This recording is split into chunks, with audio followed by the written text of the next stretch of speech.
Gaming helps my mental health, and it does for a lot of people. However, there's a balance of it helping your mental health here and it hindering your mental health. And it's literally a balancing act. If you can't balance the hinder to the help, you're going to plummet and you're going to fall into a deep well. You're just going to get stuck in gaming all the time, and then you're not going to go out and see people, and then you're just going to turn around and go, oh, this, that, the other, what if? And it's literally a balancing act of playing your games and chilling out, but also getting out and doing other things. You've got to relax and do a mix of both. Otherwise, you're going to cause yourself issues in the long run. You've got to balance it and make it equal parts. And it is a hard balancing act. It's like the balance of life. Nobody knows the secret to it. Nobody knows any form of clues or quick nip tricks to do it. It's something you've got to find within yourself of balancing your gaming with everything else. Same with anything else. Same with your work life and your social life. It's a balancing act. What are you holding on to that's holding you back? So for me, it's my own mental health that stops me. So my gaming is my escape, which is why I got into Twitch. I was streaming and gaming and making the content, but I was gaming still. So for me, I was getting an escape while still being social and still chatting and talking to others. That's the thing for me. Now, the problem is that I have, some days my head goes, I don't want to turn the camera on today. I don't want to record today. I don't want to see or hear people today. I don't want to know. And that's the way my head can be sometimes. And other times it's, I want to do this video, this video, this video, this video. Which is why the other day, you got 3 pieces of content out of me. I made the YouTube, I made the YouTube short, and the TikTok. If I'd have been up to, well, I say up to it, if I'd have had the time, I'd have probably streamed that day as well. But I went out. To add to it, do you work to live or live to work? Now you see, that's the thing about it. A lot of people live to work, and that's the way they see their life. They go to work, they go home, they go to sleep, they go to work, they go to sleep, they go home, they go to work, and so forth, and keep going. However, the smarter way of doing it is earn that cash, put it away to go, I'm taking 2 weeks off, I'm going to Spain, I'm going to Brazil, wherever you want to go. And that's the best way of doing it. And it's just, getting out is going to help. Fully right with the gaming, it needs to be a good balance. Definitely, if you've not got the good balance, it's going to hurt you. Like, I've felt it myself, I've done it myself. Gaming is a good escape, outdoors is a good escape too. Now, you see, this is where both my loves come in. So I've always loved outdoors. I was a football player for years, playing five-a-side for England and Derby. I've been playing football since I was about 3 years old. Sadly, I don't play anymore. I coach instead. So I still get involved in the game that I enjoy. I still play every so often as a kickabout with my mates. Still get that fix of football. However, not as often as much as I'd like to. Like at the minute, currently, no team needs me as a coach, so I'm not coaching. No team needs me to play, so I'm not playing. In your eyes, how do I measure success? Other people. So right now, my measure of success is, I know for a fact, these tips that I'm giving you are helping you to understand it more and understand me more and understand maybe mental health as a whole a bit more. Same with AJ. The tips I'm giving, he's already said that I'm right with it. It's helping him and he's understanding it more. Therefore, I've succeeded in this conversation. I have helped you. I said I was finishing this stream at 10 o'clock. It's 17 minutes past and all I've done is talk for the last half hour. But it's helped. It's kept you guys relaxed. It's kept you... It's there. Not for everyone. For me, gaming has ruined my mental health personally. Yeah, it's mental health for me. Gaming sort of... I found the balance again now. When I was younger, I had the balance of playing my football, playing my games, because I used to live round the corner from my childhood best friend. Literally round the corner. I had 2 of them, Max and Alex. Do you know what? I was with one of them every day, and we'd go outside and we'd kick a football about and we'd play football on the street or Kirby, whatever we felt like, we'd play. Once the lights started to turn off, as in the street lights, it was in time. It wasn't home time for me.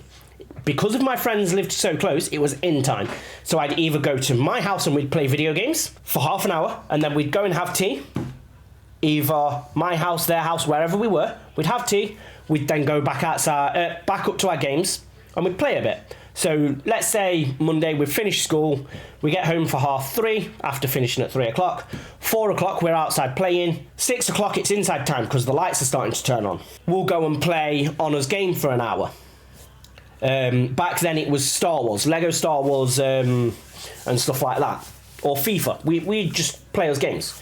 After playing them games for an hour, it'd be tea time. No matter where we were, we'd go and have our tea. Together, the three of us sit down, have us tea. We'd then go back and play our games for half an hour to let our food settle.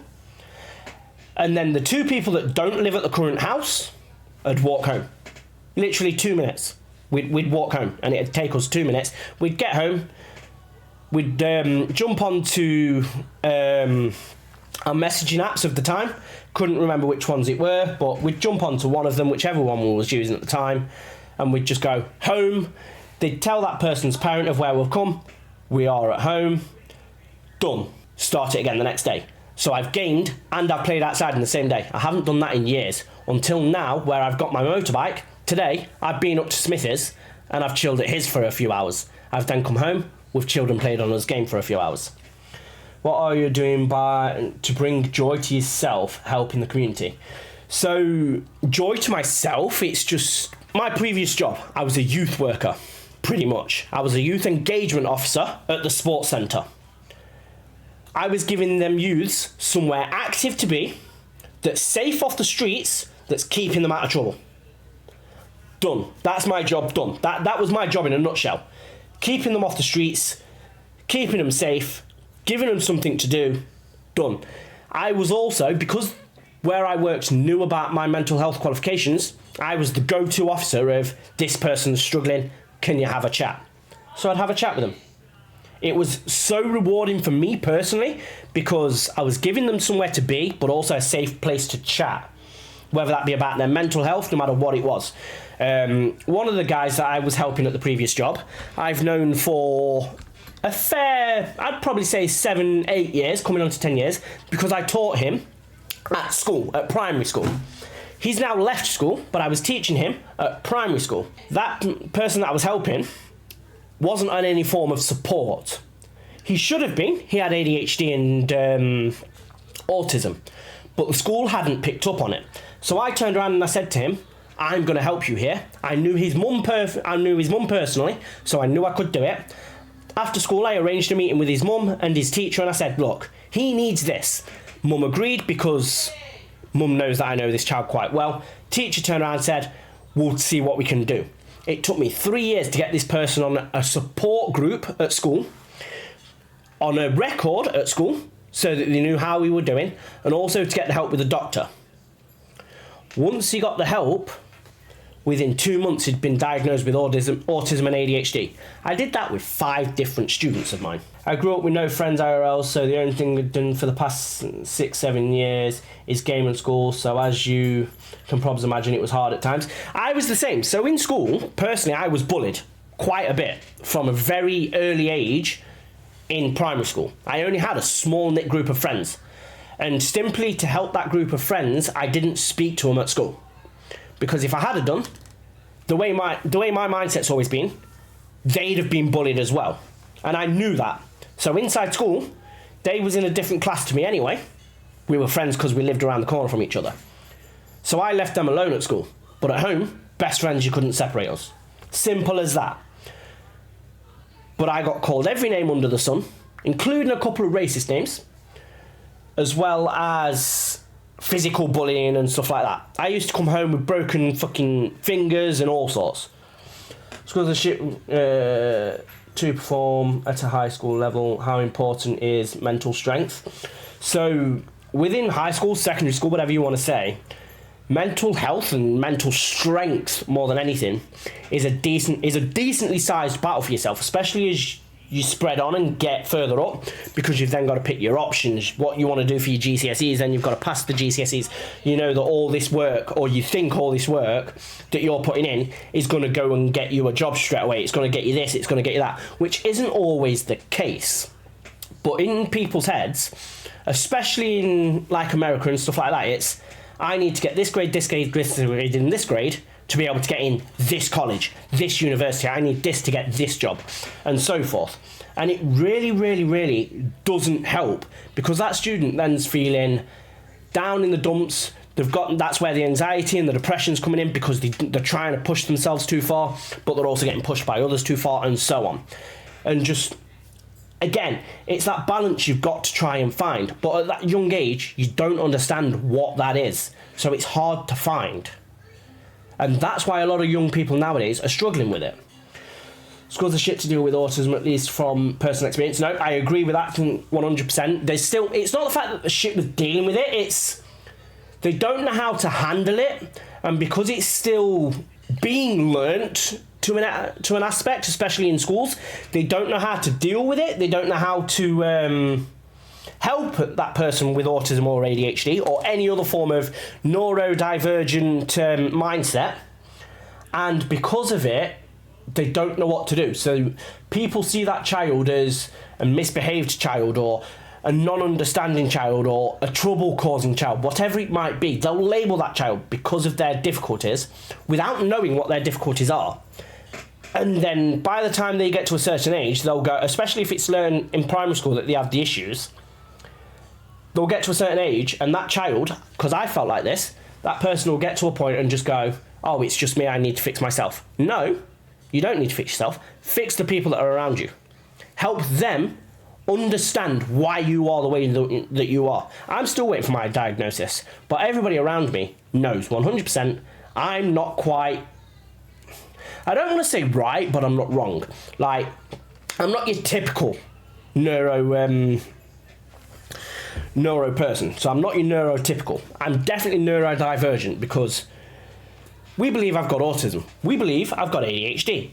Still waiting for the tests, but even my doctors have said there's no chance I haven't got. My sister's a Senko. She said that I've got. My doctors have said that I've got, and so on and so on. So people know that I've got. I'm just waiting for the official test from the adult centre. Is medication an effective way to improve mental health? Depends on the person, and depends on the medication that they put on. Medication doesn't help everybody. Like, personally for me, I don't touch medication for calming me down, which is another thing we've noticed about me. I'm very hyper without caffeine, which is why before every stream and at the beginning of every stream, you see me sitting down with a cup of caffeine. Without it, I get hyper very quickly and very easily. I get angry very quickly and very easily.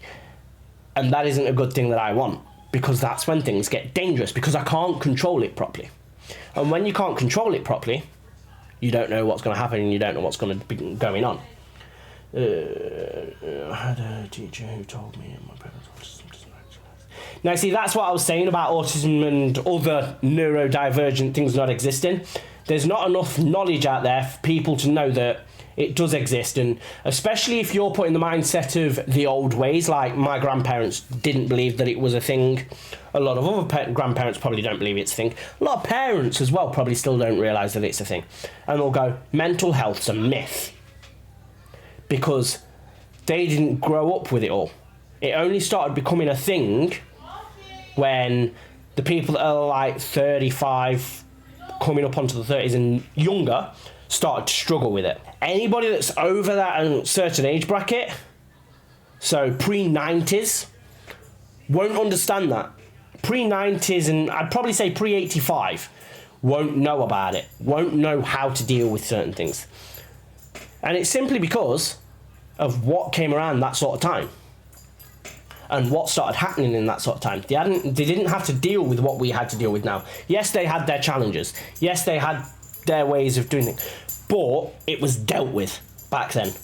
It was done and done. Does social media help or hurt your mental health? Both.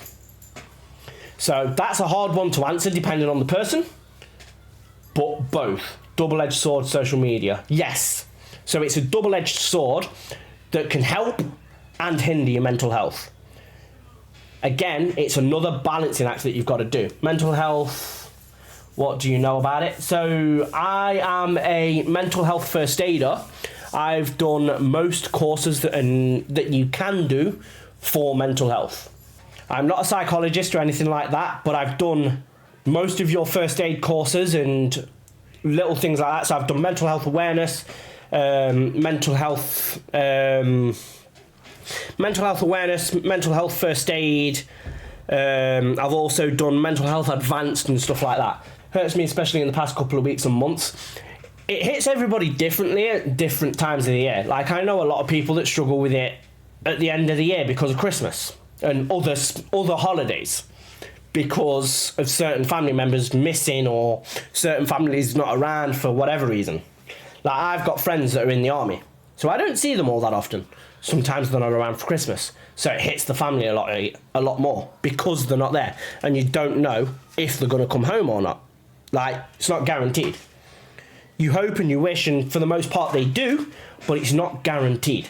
And hats off to them and all their services, because what they do is amazing, whether that be in the armed forces or anything like that, in the police force, in the fire department, in the ambulance service, any of them, any form of emergency service and armed forces, absolutely brilliant. Love what they do, and they're good at what they do. As I was saying, guys, it's definitely something that we need to look at, and definitely something that we will speak on.